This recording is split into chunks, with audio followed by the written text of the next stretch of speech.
미션을 잘 하도록 하겠습니다. 아, 양쪽에 들어야 됩니까? 룰라가 먼저, 룰라가 먼저야. 이게 먼저라고. 사인 주시면 바로 제가.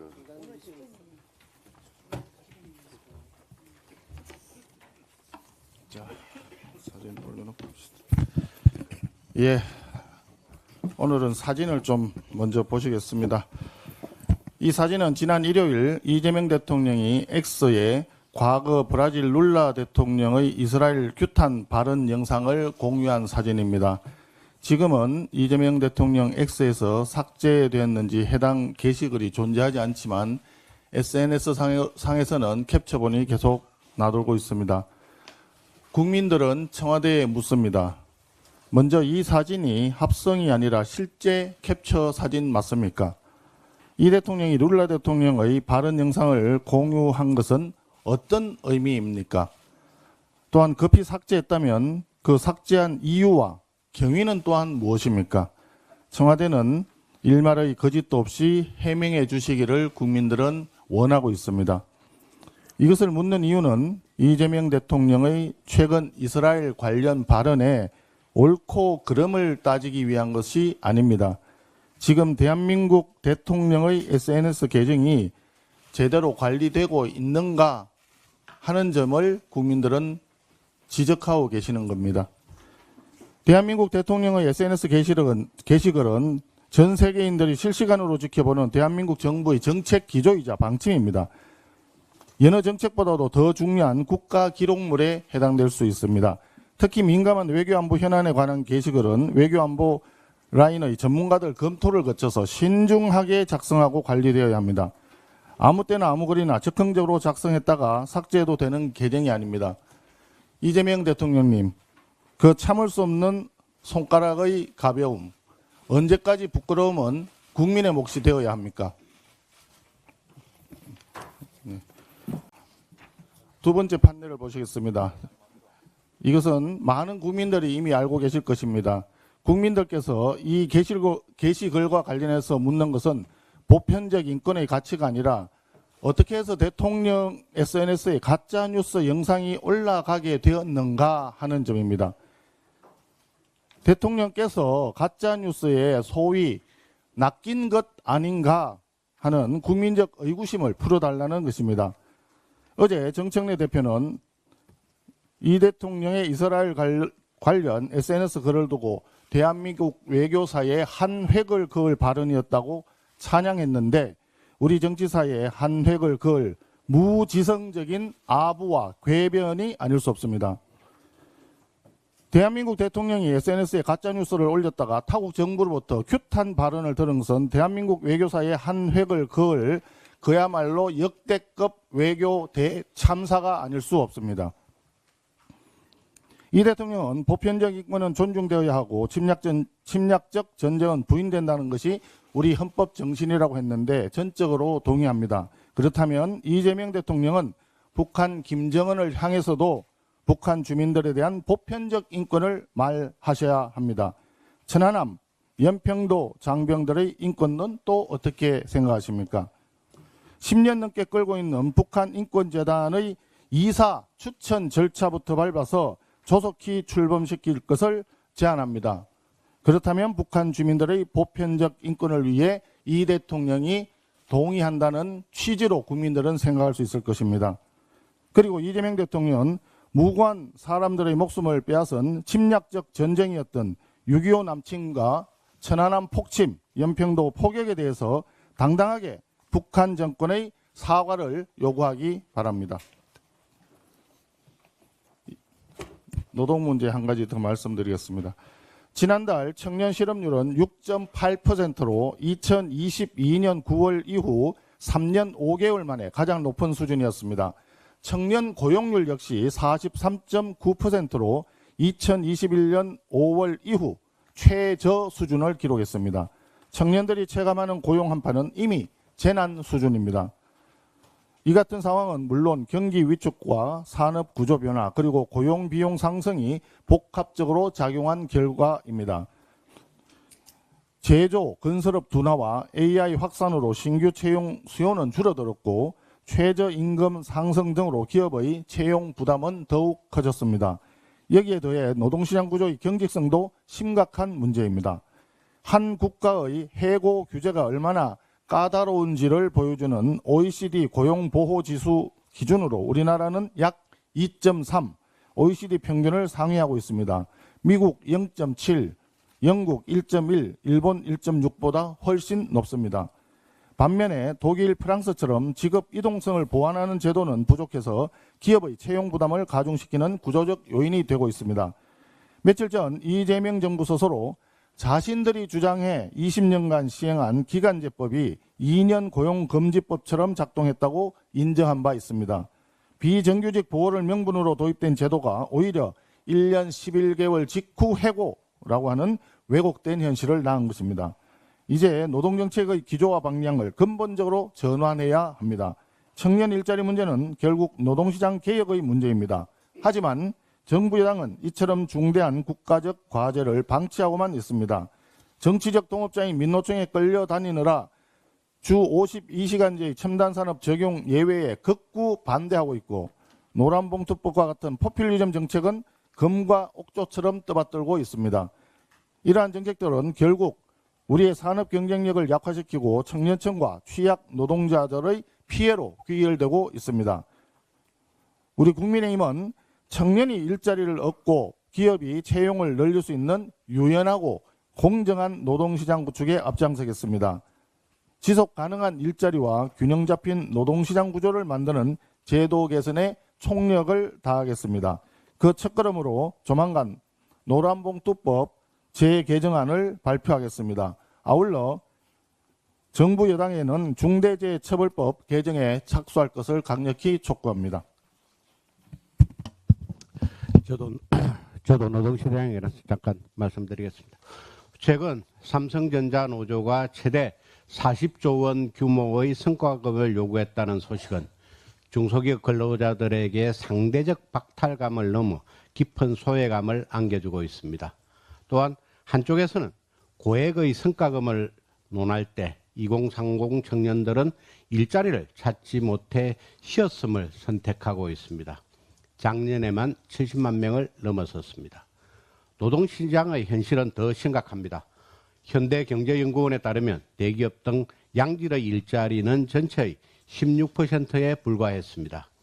대기업 등 1차 시장과 중소기업 등 2차 시장 간 임금 격차는 1.7배로 매달 200만 원 이상의 소득 격차가 발생하고 있습니다. 결국 지금의 대한민국은 결국 지금의 대한민국은 좋은 일자리와 그렇지 못한 일자리로 갈라진 이중구조가 고착화된 상태입니다. 이러한 이중구조를 해소하지 못하면 청년들의 노동시장 진입은 더 어려워질 수밖에 없습니다. 이에 이재명 대통령께 촉구합니다. 비정규직 2년 제한 문제와 같은 개별 제도 개선에 머무를 것이 아니라 노동시장 이중구조를 어떻게 완화할 것인지에 대한 근본적인 해법을 제시해 주시기 바랍니다.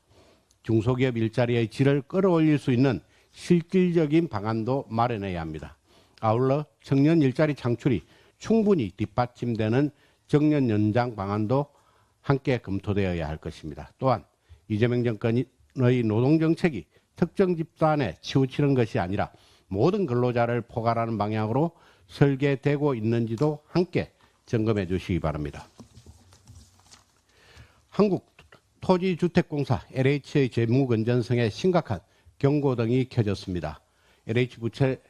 LH부채가 2022년 146조 원에서 2025년 173조 원까지 급증했습니다. 지난해 영업손실만 6,400억 원이 발생했고 당기순이익도 7,600억 원 흑자에서 918억 원 적자로 급전환되며 2009년 통합 이후 처음으로 적자를 기록했습니다. 이는 단순한 일시적 부진이 아니라 구조적 문제의 신호입니다. 정부는 공공임대주택 확대, 상기 신도시 LH 중심 조성 등 부담은 계속 늘리면서 임대주택 분양 전환과 토지 매각 등 LH의 수익 기반은 제한하고 있습니다. 한마디로 비용은 늘리고 수익은 막아놓은 구조입니다. 이러한 구조에서는 당연히 LH의 재무 악화가 불가피합니다. 그런데 이재명 정권은 여전히 LH 중심의 공공주도 공급 정책을 고집하고 있습니다. 지금과 같이 부채만 늘어나는 LH 중심의 공공주도 공급 정책은 지속 가능하지 않습니다. 결국 그 부담은 공공부문 부채를 넘어 국민의 세금 부담으로 돌아갈 수밖에 없습니다. 많은 전문가들은 LH는 취약계층을 위한 공공임대사업 등 꼭 필요한 공공역할에 집중하고 전반적인 주택 공급은 민간이 주도할 수 있도록 구조를 전환할 것을 주문하고 있습니다. 이재명 정권의 촉구합니다. 공공은 반드시 필요한 사업에 집중하고 민간이 시장 상황에 맞게 공급하는 민간주도 주택 정책으로 방향을 전환하기 바랍니다. 프랑스의 투자은행 다시 하겠습니다. 프랑스의 투자은행 나틱시스는 대한민국의 올해 성장률 전망치를 1.8%에서 1%대로 낮춘 것으로 알려졌고, 영국 리서치 회사 캐피털 이코노믹스도 2.0%에서 1.6%로 낮춰 전망했다고 합니다. 글로벌 기관들이 연이어 우리 경제의 위험 시그널을 보내고 있습니다. 스태그플레이션 가능성을 직접적으로 경고한 것이나 마찬가지입니다. 정부는 최악의 상황까지 대비해 대응책을 마련하는 한편 기존의 정책이 시장에서 제대로 작용하고 있는지, 다른 정책과 충돌하고 있는 것은 아닌지 살펴보고 방향을 바꿔야 할 것입니다. 송원석 원내대표님과 정점식 정책위 의장님께서도 청년 일자리 문제를 언급하셨습니다만 저도 추가하도록 하겠습니다. 13일 국세청이 발표한 지난해 취업 후 상환 학자금 대출의 미상환 비율이 금액 기준 19.4%, 인원 기준 18%에 달하는 것으로 집계됐습니다. 2012년 관련 통계 작성 이래 최고치로 청년 5명 중에 1명이 학자금 대출을 제때 상환하지 못한 셈입니다. 우리 사회가 청년을 미래 세대가 아닌 부채 세대로 전락시키고 있는 것은 아닌지 되돌아봐야 합니다. 단기적으로는 상환 기준 소득 상향, 상환율 인하 등 저소득 청년층의 상환 부담 완화 방안을 검토하고, 장기적으로는 양질의 청년 일자리 확대를 위한 근본적 해법을 내놓아야 할 때입니다. 국민의힘은 청년들이 과도한 부채의 굴레에서 벗어나 미래를 설계할 수 있도록 실질적인 정책 마련에 앞장서겠습니다.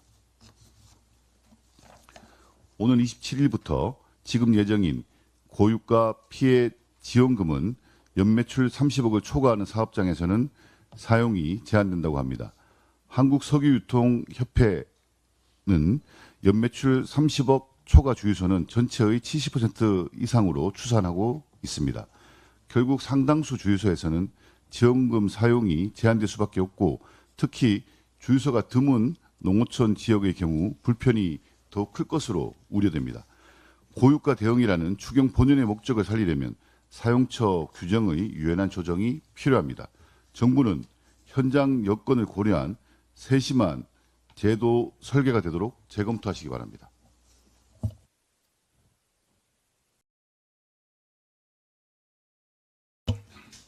운영수석입니다. 이재명 정권이 강행 처리한 이른바 사법파괴 3법이 시행된 지 단 한 달 만에 대한민국 사법 현장이 유례없는 대혼란의 늪으로 빠져들고 있습니다. 최근 경찰 발표에 따르면 법 왜곡죄로 고소고발된 피의자는 판사, 검사, 경찰을 포함해 벌써 275명을 넘어섰다고 합니다. 헌법재판소에는 판결에 불복하는 분풀이성 재판소원이 400건 가까이 폭주하며 사법 마비 사태를 예고하고 있습니다.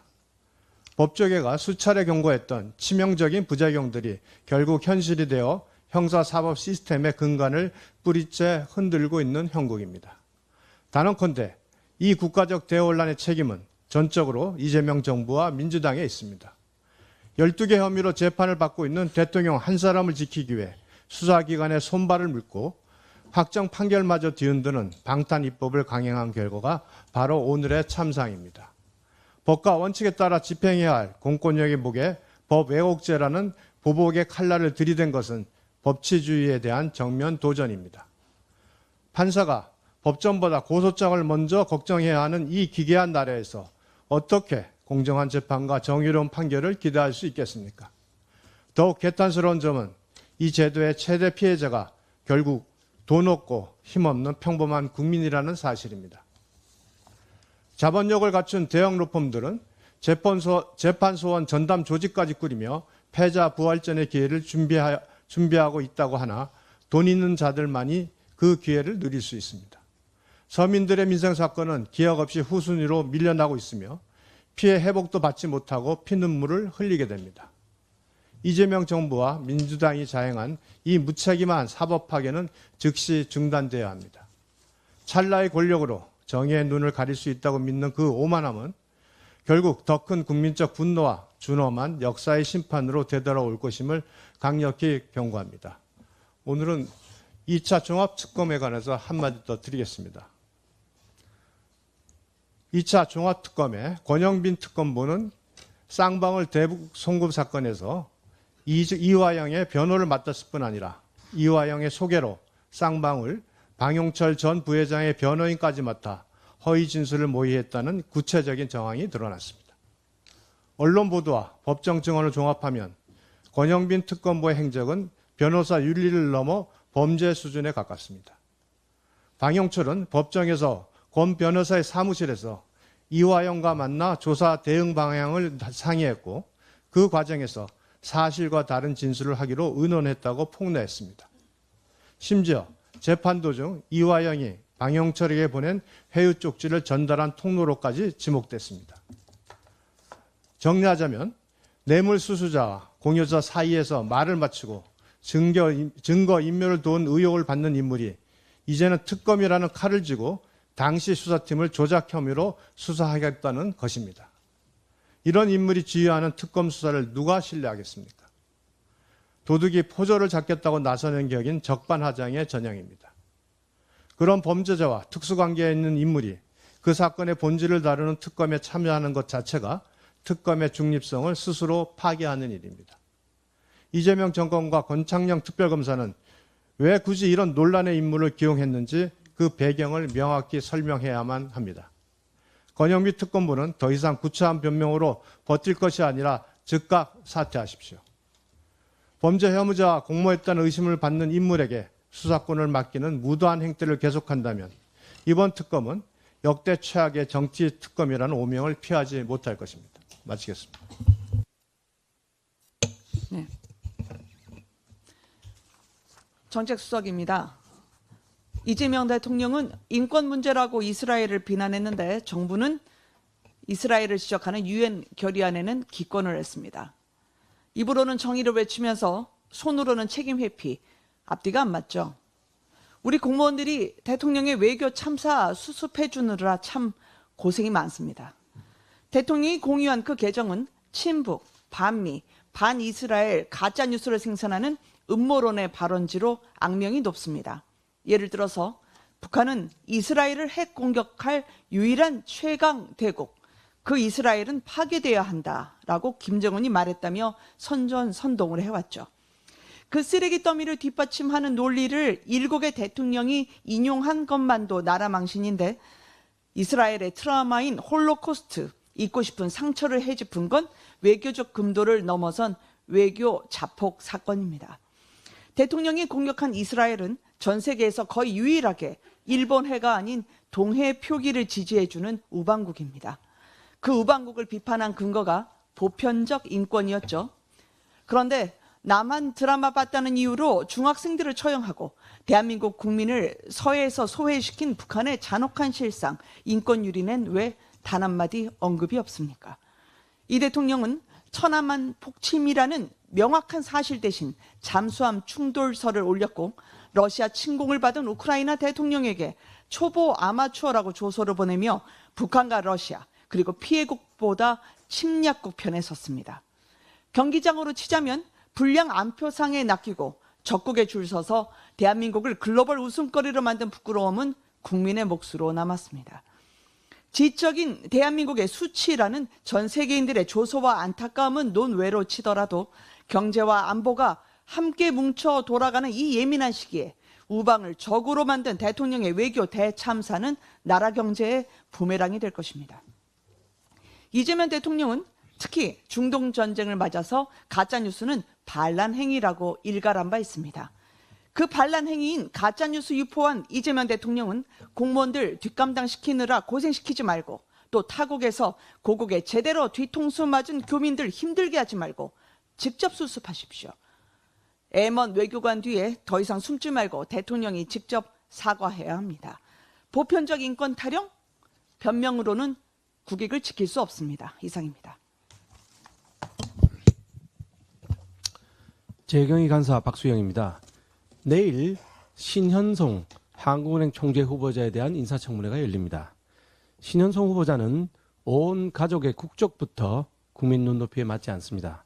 후보자는 비록 우리 국적을 갖고 있긴 하지만 1974년 영국 고등학교 입학 이후에 지금까지 50년 가까이 외국에서 생활했습니다. 그런데 배우자는 미국 국적, 장남과 장녀는 영국 국적에 장남은 병역도 이행하지 않았습니다. 또 장녀는 1999년 영국 국적 취득 이후에 현재는 미국에서 결혼해서 살고 있는데 27년째인 올해까지도 국적 상실 신고를 하지 않았습니다. 국적법 제16조 위반으로 한국은행 총재에 적합하냐는 등의 지적이 나오는 이유입니다. 특히 신 후보자는 지난 2023년에 미국에 살던 장녀를 본인 명의의 강남 아파트에 거주자로 위장 전입하고 아직도 정정하지 않고 있습니다. 장녀 국적 상실 이후 거주지 불명이던 딸의 주민등록을 주민센터 담당자의 안내로 정리했다고 해명했습니다마는 2010년 청와대에서 근무할 때 미리 국적 상실 신고만 했더라면 벌어지지 않았을 명백한 주민등록법 위반입니다. 주민등록법 37조는 사실과 다른 신고에 대해서 3년 이하의 징역, 3천만 원 이하의 벌금에 처할 수 있다고 되어 있습니다. 신 후보자는 장녀의 위장 전입을 국민께 사과하고 이에 따른 혜택은 없었는지 밝혀야 할 것입니다. 또 신 후보자는 이재명 정권에서 마귀 취급을 하는 비거주 3주택자입니다. 16억 상당의 강남 아파트, 18억 원 상당의 종로구 오피스텔, 배우자 소유인 2억 8천만 원 상당의 미국 아파트를 신고했습니다. 또 본인과 가족의 총 재산 82억 원 중에 절반이 넘는 45억 원을 미국의 자산운용사, 스위스의 투자은행, 스페인의 은행과 영국 국채 등 해외 금융자산과 부동산으로 신고했는데 원화 가치를 지켜야 하는 총재로서의 이해 충돌 우려도 나옵니다. 정책 면에서는 이재명 정권과 다른 입장도 나왔습니다. 법인 세율 인상이 세수 증가로 이어진다고 단정하기 어렵다면서 이재명 정권의 묻지마 법인세 인상에 사실상 반대했습니다. 또 현금 쿠폰 등 이전 소득 확대에 대해서는 중장기적 재정 건전성 유지를 지적했고 석유 채굴 가격제에 대해서는 에너지 초과 수요와 가격 왜곡, 재정 부담을 우려했습니다. 부동산 보유세 인상에 대해서도 주택 보유자의 가처분 소득과 부채 상환 능력의 감소, 금융기관의 자산 건전성 저하 등을 지적했습니다. 또 올해 연간 물가 상승률이 한국은행 전망치 2.2%에서 상당폭 오를 수 있다고 답변했는데 고환율, 고물가에도 막무가내로 매표 추경을 밀어붙인 이재명 정권이 눈여겨봐야 할 대목이라고 생각합니다.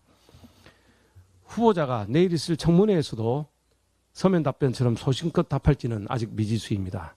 국민의힘은 신 후보자가 이재명 정권의 무도한 경제정책에 맞서서 아닌 것은 아니라면서 원칙을 견지하고 한은의 독립성을 지켜나갈 적임자인지 엄정히 검증할 것입니다.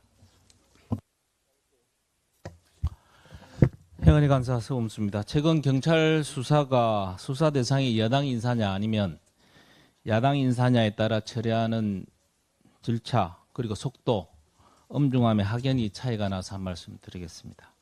최근에 민주당 정은호 서울시장 후보를 둘러싼 여러 고소고발건이 있었습니다. 정은호 후보의 여론조사 허위 결과 발표와 관련한 공직선거법 위반 사건이 서울경찰청에 접수되었습니다. 정은호 후보의 칸쿤 출장을 문제 삼은 우리당 김재섭 의원에 대하여 허위사실 유포로 일선경찰서에 고소고발 접수되었습니다. 통상 경찰 수사는 해당 사건의 중요도, 사회 관심도 등을 종합적으로 판단해서 지방청에 접수된 것도 일선수로 하달하여 수사케 하거나 일선서에 접수된 것이라도 지방청이나 국수본으로 끌어올려서 수사를 하곤 합니다. 즉 수사를 담당하는 수사기관의 급에 따라 그 사건에 대한 수사기관의 의지를 알 수 있다고 볼 수 있습니다.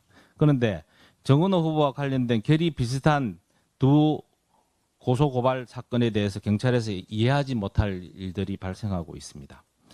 정은호 후보가 고소된 것, 즉 여당 인사가 수사 대상으로 된 것은 서울경찰청에 접수된 것을 일선경찰서인 성동경찰서에 하달하여 처리케 하고 있습니다. 또한 야당 인사가 수사가 된 것은 일선경찰서에 고소 접수된 것이라도 서울경찰청에 끌어들여 수사를 진행하고 있습니다.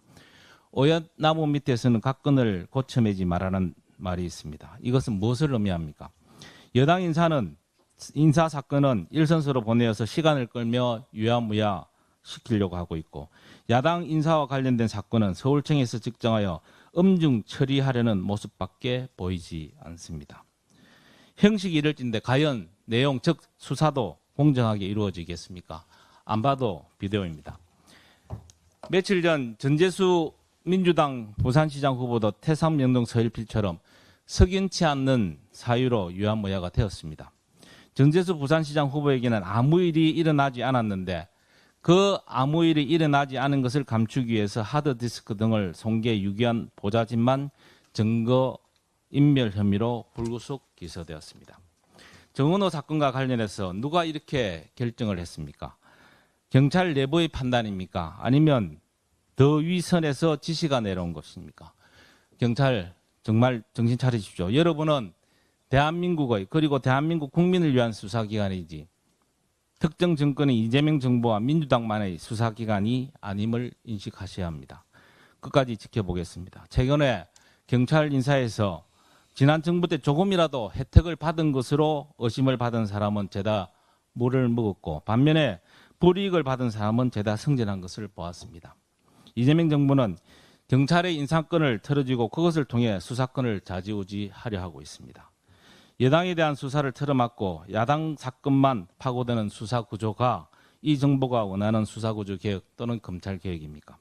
절대적 권력은 절대적으로 부패하고 절대적으로 망함을 다시 한번 경고합니다. 아울러 경찰도 바람이 불기 전에 누워버린다는 그 불명예스러운 조직 분위기를 일신할 수 있도록 지휘부에서 중심을 잡기를 간곡히 당부드립니다. 오늘 11시 저를 비롯한 국민의힘 행안위원들은 이러한 상황을 바로잡기 위해서 국수본을 항의 방문할 예정임을 말씀드립니다. 이상입니다.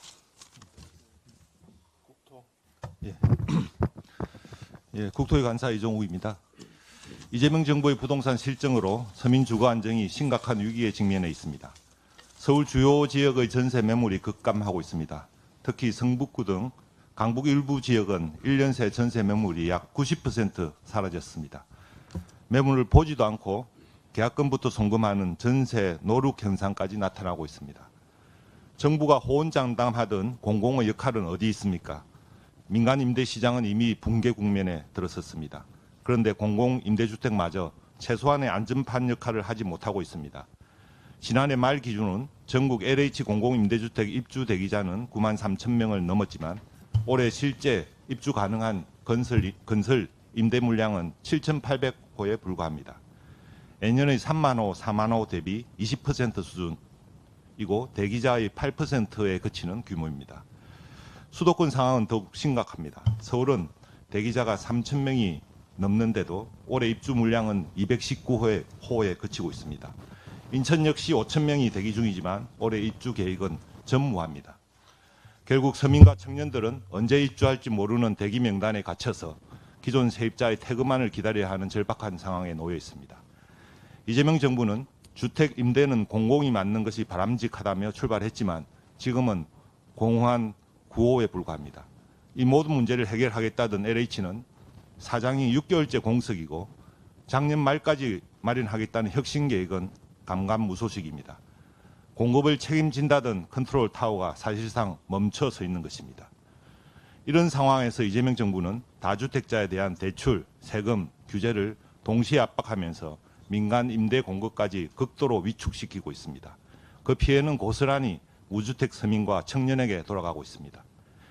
이재명 정부에 촉구합니다. 이제 부질없는 이제 이념 논쟁에서 벗어나 부동산 정책을 민간 중심으로 전환하십시오.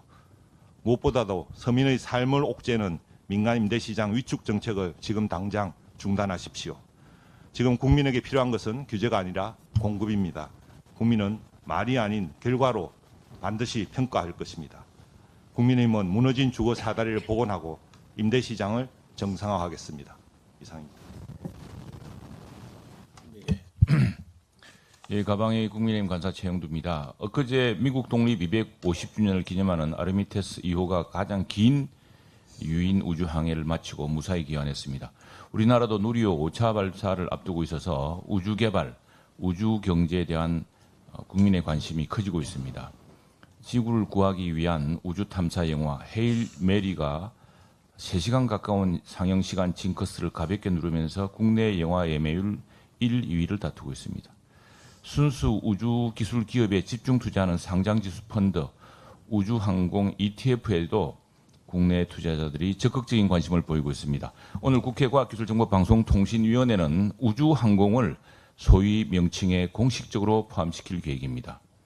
과방위 1소위인 국회 과학기술 원자력 소위원회에 우주항공을 추가해 국회 과학기술 원자력 우주항공 소위원회라는 이름으로 공식화하는 것입니다. 이미 미국이나 유럽에서는 우주항공 분야가 스페이스라는 타이틀로 소위 명칭에 명기되어 있고 미국 하원에서는 상임위원회 이름이 아예 과학, 우주, 기술, 즉 사이언스 스페이스 테크놀로지 약칭 SST 위원회입니다. 2024년 우주항공청이 설립되고 앞서 항공우주연구원, 천문연구원 같은 국책연구기관이 있었는데도 우주항공은 국회 상임위 소위 명칭에 없었습니다. 많이 늦어졌습니다. 그동안 여야는 우주항공청 설립에 이견이 없었지만 지난 정부 국민의힘이 여당일 때 야당은 우주항공청 설치법을 방송법, 방통위 현황과 결부시키며 법안 통과를 지연시켰던 적도 있습니다. 이제는 우주항공이 대한민국의 우주경제를 좌우하고 우리나라의 미래를 담보하는 시대입니다. 미국 아르미테스 2호에 50여 개국의 민간 기업이 참여한 글로벌 프로젝트였지만 한국의 존재감은 미미했습니다. 호주는 자국의 통신 인프라와 탐사 로봇 기술을, 스위스는 태양 전지판 구동 장치를 공급했고 여러 국가 여러 기업들이 이런 글로벌 공급 가치 사슬에 참여했습니다. 우리도 라더 큐브 위성으로 참여했습니다만 존재감이 적었습니다. 우주 프로젝트는 국가 차원의 결단과 지원 없이는 불가능합니다. 미래의 통신, 안보, 에너지, 자원의 보고인 우주에서 대한민국이 뒤처지지 않도록 국민의힘이 최선을 다하겠습니다. 과학기술 원자력 우주항공 소유에서 여야가 더욱 힘을 모으도록 노력하겠습니다. 외통위 간사 김건희입니다. 대한민국은 수출과 해외 투자를 통해 경제적 번영을 이루고 유지하는 국가입니다. 세계 모든 국가에 우리의 핸드폰이, 자동차가, 가전제품이 넘쳐납니다. 전 세계 우리 기업이 진출하지 않은 곳이 없고 우리 국민이 살지 않는 곳이 없습니다. 달리 말하면 세계 모든 나라가 우리의 시장이고 고객이며 우리 기업과 국민의 안위와 번영이 우리가 다른 나라들과 얼마나 좋은 관계를 맺느냐에 달려 있습니다. 그래서 우리 대한민국이 세계가 동경하는 매력 국가가 되고 국제사회에서 건설적 역할을 통해 존중받는 국가가 되는 것이 우리의 국익이고 우리 외교의 목표입니다. 그렇기 때문에 우리의 얼굴인 대통령이 국제사회에 던진 한마디 말이 수긍이 아니라 반감을, 존중이 아니라 논란을 불러온다면 이는 바로 외교의 실패요, 국익의 손상인 것입니다. 이재명 대통령은 어젯밤 자정이 넘은 시간 다시 SNS에 글을 올렸습니다. 이번에는 자신의 메시지를 바둑 명인전에 비유하며 비판하는 이들을 오목으로 훈수두는 사람들에 빗대 폄하했습니다. 이런 변명은 사태의 본질을 흐리고 외교적 수습을 방해할 뿐입니다. 우리가 이번에 배워야 할 교훈은 대통령의 즉흥적 반응이나 일방적 자기 확신으로는 국익이 지켜지지 않는다는 것입니다. 그래서 대통령의 대외적 언행은 외교 라인과의 치밀한 조율에 기초해 절제된 방식으로 이루어져야 합니다. 상호 의존이 무기가 되는 시대이기에 이는 더욱 중요합니다. 지금 더 우려스러운 것은 대통령이 실수를 바로잡기보다 비판 자체를 받아들이지 않는 것입니다. 수습되어야 할 사안이 오히려 국내 정치적 갈라치기의 대상이 되고 있습니다. 모두의 대통령이 되고자 하는 분이 해서는 안 될 일이라 생각합니다. 지금 필요한 것은 대통령 메시지를 관리할 시스템입니다. 외교 안보, 국제관계에 관한 발언은 더욱 정교하고 품격 있게 다듬어져야 합니다. 대통령의 메시지는 국민 모두가 신뢰할 수 있는 국정의 언어가 되어야 할 것입니다.